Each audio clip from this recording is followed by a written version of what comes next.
l'ail.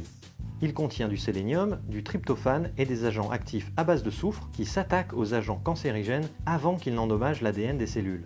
La lysine maîtrise le taux de sucre et diminue la sécrétion d'insuline, réduisant ainsi la croissance des cellules cancéreuses. Consommé cru, l'ail réduirait de 30% les risques de cancer du système digestif, du sein, de la prostate et du poumon. La grenade. Sa haute teneur en éléments antioxydants freine l'action des radicaux libres à l'origine des dommages cellulaires et réduit les probabilités de métastase. David Servan-Schreiber conseillait d'en boire quotidiennement car son jus peut prévenir ou ralentir la progression du cancer de la prostate et du sein. La tomate. Le lycopène qu'elle contient réduit le taux de mauvaise graisse dans le sang et neutraliserait les origines du mélanome du cancer de la peau. Cuite et consommée au moins 2 fois par semaine, elle diminuerait de 20% le risque de cancer de la prostate, de la bouche, du côlon et de l'œsophage. Les noix. Comme les autres fruits à coque dure, elles sont source de vitamines B, E et riches en sélénium, un oligo-élément qui mène les cellules cancéreuses à s'autodétruire et les autres cellules à réparer leur ADN. Meilleure source d'oméga 3 d'origine végétale aux propriétés anti-inflammatoires, plus de 3 portions de noix par semaine réduiraient le risque de cancer de 40%. Le curcuma. Son phytonutriment appelé curcumine est un anti-inflammatoire très puissant qui stoppe la prolifération des cellules cancéreuses et améliore la réponse de l'organisme à la chimiothérapie. L'associer au poivre noir boosterait son effet dans la prévention et le traitement des cancers gastro-intestinaux, du côlon, de la prostate, du sein et du poumon.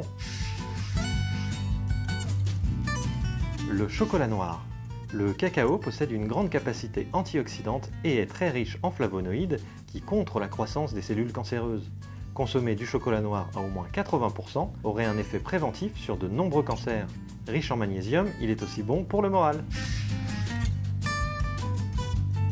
La carotte. Elle est riche en bêta-carotène, de la famille des caroténoïdes, qui est convertie par l'organisme en provitamine A, un antioxydant à effet protecteur sur l'ADN et qui réduit l'effet nocif des radicaux libres. Crue, elle possède aussi des pectines, bactéries intestinales très bénéfiques, à consommer 3 fois par semaine pour un effet maximal. Les poissons gras.